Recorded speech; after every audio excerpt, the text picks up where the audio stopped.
I've got the holidays coming up. My mother's coming in there, but she's coming into town for the holidays, and Uncle Joe's coming in. My brother's coming in. I have a big family dinner. You know, what wine? Like, I mean, it's my parents. I don't know how long my mother's going to be around. I should buy $500. At least a great bottle of wine. I mean, it's my parents, and do they drink wine? Well, I don't know, but I should. That can be a mistake that we all have to learn. Hi, I'm Larry Baker. I am a certified level 2 sommelier with the Court of Master Sommeliers here in South Florida, talking to you from the Sunrise, Florida studio. This is a shout out to a great editor and writer over at Wine Spectator magazine, Matt Kramer. Every year I look at his article that he published, I don't know, about 10 years, 5 years ago, maybe longer than that, in Wine Spectator around November, the holiday times, Thanksgiving, Christmas, New Year's, all of that. And I will try to put a link to that exact article in this, after this video blog, and the writing on the video blog. And it's titled in his article, and I don't do plagiarism, so I'm going to embellish on what he said, but I want to give him credit where credit is due. It's an article that I talk about in reference to all my my wine followers on this blog all the time. It's called "Don't Be an Idiot." Don't be an idiot, I believe was the title, during the holidays. Don't be an idiot. And what does he mean by that? Well, holidays or times or occasions or celebrations, anniversaries, birthdays, friends, good friends, and I love to share. We all love to share our passions with, with our loved ones, right? That's certainly what wine is all about, especially when it's not for snobs, right? I mean, we love it. So when we have a Thanksgiving dinner, it's all about, family getting together, or when we just have a birthday celebration and we're going to a nice restaurant, or maybe we're cooking a dinner for that, and we're inviting friends and family over. Everybody's made this mistake once, because we are wine lovers, whether we're, just everyday wine drinkers. We all have a couple of treasures that we put away, and we want to share that treasure for special occasions. And that's where Matt writes an article, "Don't be an idiot." You'll do it twice. You'll be an idiot twice. Your first and your last time. And many times, I've done that, but no more. And Matt really validated my opinion. And here it is. Here's a couple of just a couple. I have a few more prized possessions. This is the famous Chateau Lafite Ross Shield. This is a 2004. It's a mediocre vintage, but it's still it's a 15-year-old. It's got many years ahead of it, but it's a special wine. Probably be about $400 a bottle retail. I love it, and I would love to share this with somebody, even now if it was the right occasion. But I might want to open this up maybe for a prime rib roast on Christmas Day.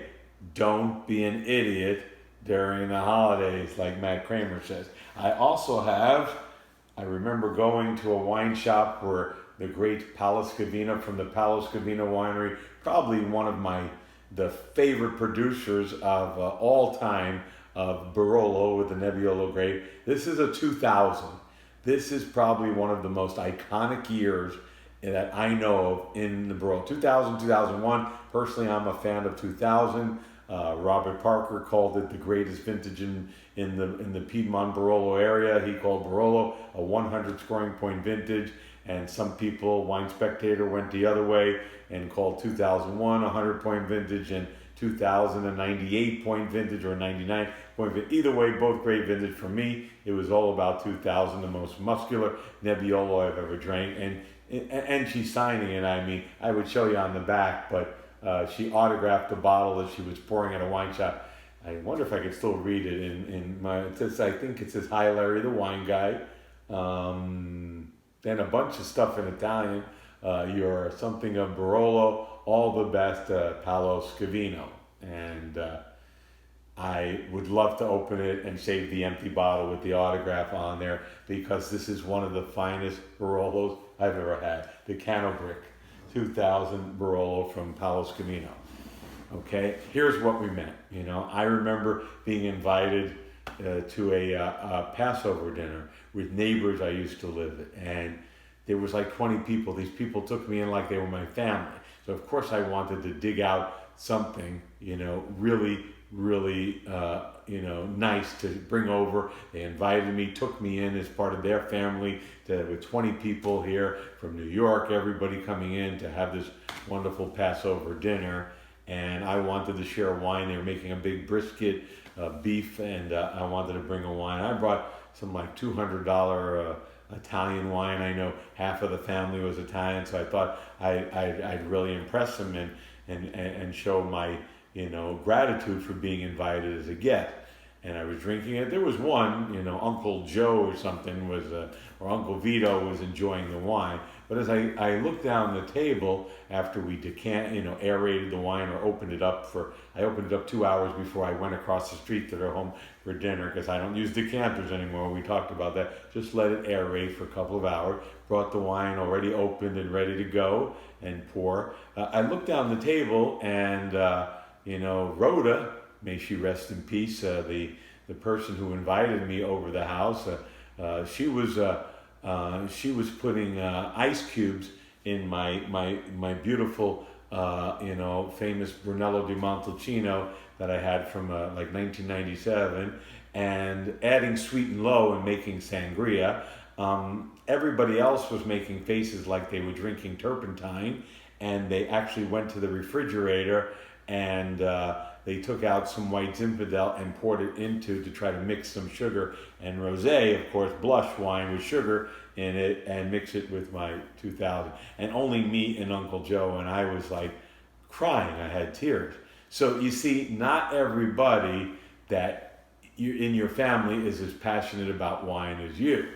And probably at a dinner when you don't know the people you're being invited to, or you don't know their personal taste, and you don't know specifically, the people that are going to be there, that's what Matt meant by not being an idiot. We've all done it because we love wine and we want to share with our loved one, but maybe those people wouldn't appreciate it. Many times people tell me, I'm having mimosas at a bridal shower, I want a bottle of $50 champagne. I won't let them do it. I tell them, I work on credibility. That's my whole career. I tell them, no, buy something made in the method of champagne, but buy a $9.99 Cava, buy a $12.99, sparkling wine from France, a Cremant, or something like that from the Blanquette de Limoux that's made in the method of champagne or method traditionnel, and put your orange juice in that. Because even if you did want to splurge and open up that great $100 bottle of champagne, nobody's going to know the difference, even you, when you taste it with the orange juice. And maybe you'll have no orange juice, but somebody's going to put that orange juice in there, and that person wouldn't know the difference if you gave them a bottle of $5 sparkling wine from California, or whether you gave them a $100 bottle of champagne. They don't know the difference. They're not going to appreciate it. So no, buy a $9.99 option, something good that's not generic, as we talked about the unique last week on the blog. But don't ever make the mistake of being an idiot unless you're going out with a person that you 100% know is a wine person, is passionate like you are, and really appreciates the nuances of wine. Then don't be a cheapskate either the other way. Some people don't, that's wine not ready. I'll open up all these bottles. I don't care. I want to share that wine, but with people that will actually appreciate and know the difference, and not make sangria out of your $200 bottle of autographed bottle of 2000 Barolo.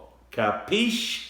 Okay, Matt, shout out to you. It's a reminder to me every holiday. That's why I try to keep my good wines off-site, so I won't be tempted, if I've had a couple of glasses of wine, to go into my little wine fridge here and open up a bottle and start sharing it with people that are going to be mixing sweet and low in it, okay? So, For further information of wines that you could use for the holidays and recommendations or Thanksgiving or birthdays or any celebration, contact me here on the blog and I'll tell you.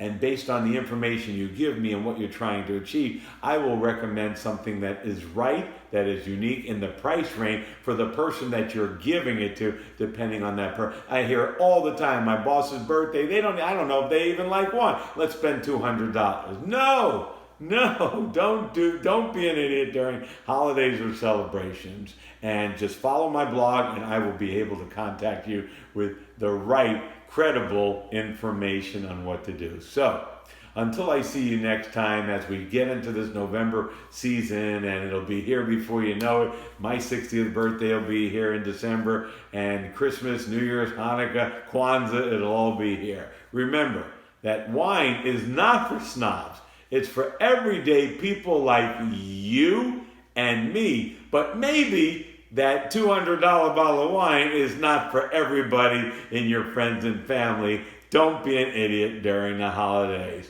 Shout out to Matt Kramer. I'll see you next time.